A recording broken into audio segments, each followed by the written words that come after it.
হ্যাঁ ঠিক আছে, ওটা থেকে কোনো সমস্যা নেই। তবে 2 দফা হবে, 1 দফা হবে আর 8 দফা। সেটার থেকে বড় কথা হচ্ছে মানুষ যেন শান্তিপূর্ণভাবে তার মতামত প্রকাশের জায়গাটা করে দেয় নির্বাচন কমিশন। ওয়েব কাস্টিং হবে বলেছে, বাইরে থাকবে, পোলিং স্টেশনের মধ্যে থাকবে, অনেক গল্প হচ্ছে। কিন্তু ভোটের দিনে তো সিআইএসএ বলুন, সেন্ট্রাল ফোর্স বলুন বা এই সিস্টেমগুলো আর খুঁজে পাওয়া যায় না। তখন স্বাভাবিকভাবে যারা শাসকে থাকে তারা একচ্ছত্র তাদের ক্ষমতা প্রয়োগ করে গুন্ডা মস্তান মাসাল পাওয়ারকে দিয়ে বোমগুলি পিস্তলের আওয়াজ দেখিয়ে এই মানুষের মতামতকে তারা আটকে দেওয়ার চেষ্টা করে। এখন দেখার বিষয় হচ্ছে কতটা শান্তিপূর্ণভাবে ভোট হবে।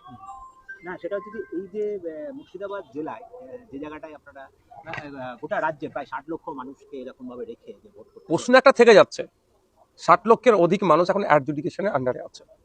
এত সংখ্যার মানুষকে গণতন্ত্রের উৎসবের থেকে বাইরে রেখে কিভাবে গণতন্ত্রের উৎসব যুক্তিযুক্ত হয়ে উঠছে বা এই ডেট ঘোষণা করে দেয়, নোটিফিকেশন কতটা যুক্তিযুক্ত, এটা প্রশ্ন থেকে যাচ্ছে।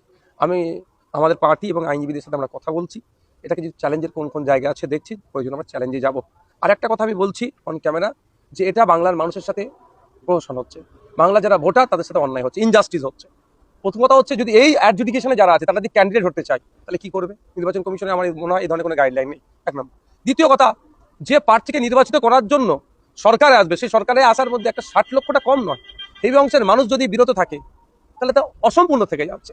তৃতীয়ত হচ্ছে, কেন আমরা এই 60 লক্ষ নিষ্পত্তি করতে পারলাম না, এখানে কি রহস্য আছে?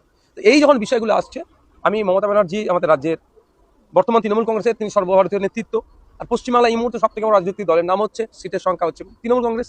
তারা এই বিষয়টা নিয়ে সোচ্চার হোক, প্রয়োজনে ভোট বয়কট করুক। আমরা দেখতে চাই মমতা ব্যানার্জির দল সত্যিকারের অর্থে মানুষের ভোটকে সম্মান দেয় না, গদি পাবো, গদিতে টিকে থাকবো, সেটা নিয়ে আমরা দেখতে চাই।